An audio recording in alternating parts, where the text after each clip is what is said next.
A disturbing viral video shows a mob of teens in Make America Great Again hats harassing a Native American elder in Washington.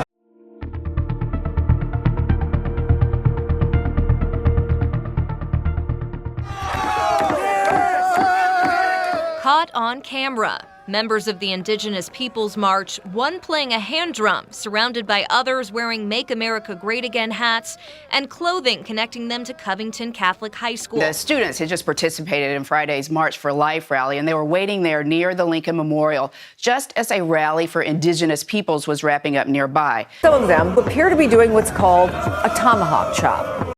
Those videos went viral on social media today, receiving widespread opposition. And already one of those videos has been viewed more than 1 million times. Some students harassing an older Native American man, a Vietnam vet, in the midst of a special ceremony.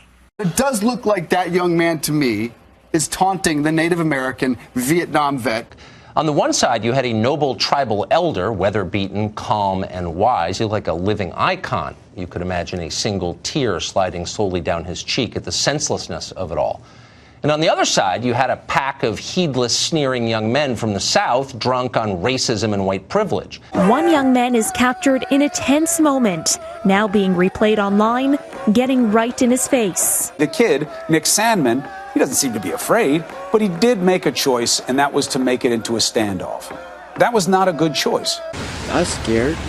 I was feared. We can't be weak now. We have to stand strong. We know the incident started between a group of teenagers and 4 folks preaching about the Bible when they started yelling at each other. And a man named Nathan Phillips, a Vietnam veteran and elder with the Omaha Nation, came in to defuse the situation. He did so by chanting and drumming, and continued to do so near a grinning teenager. Here's what he had to say after the incident. I heard them saying, build that wall, you know. This is indigenous lands. Who allows the children to treat others that way? Who teaches our children that? The Roman Catholic Diocese of Covington provided a statement saying in part, they condemn the actions and said the students could potentially face expulsion. The students should go through some kind of sensitivity training. That they should cultural education of some kind, and if they don't, then don't graduate. Where were the chaperones? Why did a school event involve MAGA hats? If that were my son, who happens to go to a great Catholic school, would I like what he did? If I were there, would I have allowed the kids to be in that situation? No and no. Bill Kristol asked his Twitter followers to consider, quote, the contrast between the calm dignity and quiet strength of Mr. Phillips and the behavior of MAGA brats who have absorbed the spirit of Trumpism. You see a video of a kid who has a Native American man who's playing his drum, and these kids are around the guy, and they're all jeering and they're dancing. He's got this smug look on his face, and let's not lie. Everyone that sees that smug look wants to punch that kid. Look at that face, you want to punch that face. You know what the hat symbolizes.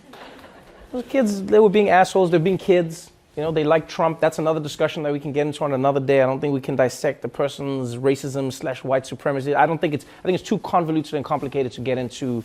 A MAGA hat is a very explicit, political symbol. You know how it makes people feel. It's like, yeah, look at that, I got my MAGA hat. What are you going to do about it? Got that, Covington Catholic High School, we've learned, will be closed today. That's according to our sister station WLWT in Cincinnati. You'll remember this is the school that threats were made against over the past few days after a video featuring some of their students has gone viral. And we have also learned the American Indian Movement chapter of Indiana and Kentucky's scheduled protest today has been moved from the high school to the Archdiocese of Covington. Now, that first video, which took off online, appeared to show what people thought was the group of students instigating some kind of threatening encounter. But new video tells a different story. This viral video of high school boys surrounding Native American activist Nathan Phillips, who stoically beat his drum, caused outrage. But a different video surfaced Sunday that showed what happened before the encounter. You little dirty crackers, your day coming.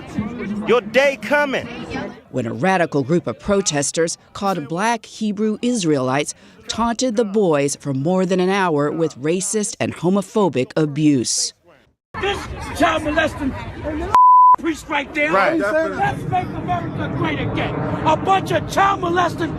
Look at all these dusty crackers with that racist garbage on. Look at these dirty crackers. Bunch of future school shooters. That's right. A bunch of incest babies. That's right. A bunch of babies made out of incest. The biggest terrorist on the face of this earth is the pale-faced man, woman, and child. You could hear the Black Hebrew Israelites shouting things. Racist things at the white people.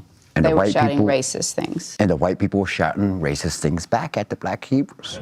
Phillips couldn't be specific about what the boys shouted, and so far, no video evidence has emerged supporting his claims. Any racial slurs back at the group? We're a Catholic school, and it's not tolerated. They don't tolerate racism, and none of my classmates are racist people. Did anyone say, build the wall? I never heard anyone say build the wall, and I don't think I've seen it in any videos. After a review of the videos, NBC News could not hear anyone shouting that hot button phrase. But Nathan Phillips claims he heard the teens shout, build the wall. Oh yeah, I heard that. And it was Phillips who approached the boys, not as it first appeared, the other way around. He walked among the group as they appeared to chant to his drum beats. You owe anybody an apology? Do you see your own fault in any way? As far as standing there, I had every right to do so. In 2019, I attended the March for Life in Washington, D.C., where I demonstrated in defense of the unborn. Later that day, I bought a Make America Great Again hat because our president, Donald Trump, has distinguished himself as one of the most pro-life presidents in the history of our country, and I wanted to express my support for him too. Looking back now, how could I have possibly imagined that the simple act of putting on that red hat would unleash hate from the left and make myself the target of network and cable news networks nationwide? Being from Kentucky, the birthplace of Abraham Lincoln, my classmates and I visited the Lincoln Memorial. I found myself face to face with Nathan Phillips and other professional protesters looking to turn me into the latest poster child showing why Trump is bad, while the media portrayed me as an aggressor with a relentless smirk on my face. In reality, the video confirms I was standing with my hands behind my back and an awkward smile on my face that hid two thoughts. One, don't do anything that might further agitate the man banging a drum in my face. And two, I was trying to follow a family friend's advice, never to do anything to embarrass your family, your school, or your community. Before I knew what was happening, it was over. One of Mr. Phillips' fellow agitators yelled out, "We got him. It's all right here on video. And we won, Grandpa." What I thought was a strange encounter quickly developed into a major news story, complete with video footage. My life changed forever in that one moment. The full war machine of the mainstream media revved up into attack mode. They did so without researching the full video of the incident, without ever investigating Mr. Phillips' motives, or without ever asking me for my side of the story. And do you know why? Because the truth was not important. Advancing their anti-Christian, anti-conservative, anti-Donald Trump narrative was all that mattered. And if advancing their narrative ruined the reputation and future of a teenager from Covington, Kentucky, well, so be it. I read his statement, and then when I got into the first, somebody tried to show it to me before I went to my prayer ceremony, and I got into about the first 30 seconds, 40 seconds of it, and I said, well, that's all I needed to hear. And what was your reaction to it? How did it make you feel? What did you think about his words and his explanation and his version of this encounter?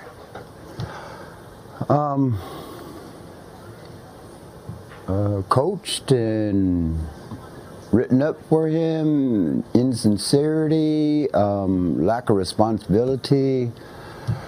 You know, those are the words I came up with. You know, I think it's a really important lesson right now that we're learning from young people, that stand with your convictions. He knew what the truth was. He knew that he was there trying to de-escalate a very tense situation, and to stay with it. Never be bullied, and never back down for what you know to be the truth. They almost want to take the position that it's okay if they lie about you and publish the lies accurately, as long as eventually when it evolves and the truth comes out, they tell the truth at that point in time. The problem is they had the journalistic responsibility, the ethical responsibility, to not simply republish the lies. They had a duty to investigate first before they put out those statements about this young boy, before they repeated the accusations of Nathan Phillips, who was an activist with an agenda. They had the responsibility to do an investigation so that they never would have published the lies in the first place. Nick Sandmann, the smiling target of the infamous Covington smear, is suing the Washington Post for $250 million for leading the media mob. It takes the penalty of a financial hit for them to change their behavior because they're not policing themselves. His crime was that they were with the pro-life march. That was the first crime. And then the other crime was that they support the president. The Washington Post is owned by the richest man in the world, Jeff Bezos, and they're being taken to court by this 16-year-old seeking $250 million. A lawyer for the plaintiff tells us this, quote, Nick Sandmann is 16 years of age, 5'9" in height, and weighs 115 pounds. The school field trip to the nation's capital was the first out-of-state trip Nick had ever taken without being with his family. He did nothing to deserve being attacked, vilified, and bullied. Nothing. Nicholas Sandmann is the student seen in a screenshot shared around the world, seized on by many social media users who believed it showed a young white man's act of defiance interfering with a Native American protester. But that storyline quickly fell apart, and in the court filing we've seen, Sandmann's attorneys allege that the only reason he was singled out is because, you see it there, he's wearing a red and white Make America Great Again hat. CNN said yesterday it settled a lawsuit with Covington High School student Nicholas Sandmann for an undisclosed sum of money. The settlement comes after Sandmann brought a suit against CNN, the Washington Post, and the Associated Press to the tune of $275 million. And these news organizations played a key role in demonizing Sandmann and his classmates for allegedly insulting an elderly Native American man after a selectively edited clip of him smiling in a MAGA hat went viral. It's understandable that CNN would want to sweep this under the rug. They got busted and they paid, hopefully many millions. Student Nicholas Sandmann says he has settled a lawsuit with the Washington Post. The announcement came this morning in a tweet. The Sandmann family's suit sought $250 million. It was a situation where everybody saw what they wanted to see. I think this is probably the most extreme and viral moment of media manufacturing of claims of racism that I've seen in the 25 plus years that I've been documenting these kinds of hoaxes. There are some great reporters around. They're talented, they're honest as the day is long. They're great. But there are some terrible, dishonest people.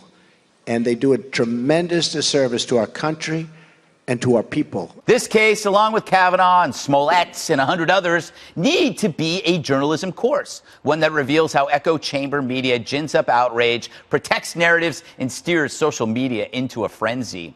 So many people in the media jumped on this in order to exploit this incident to forward their own confirmation bias.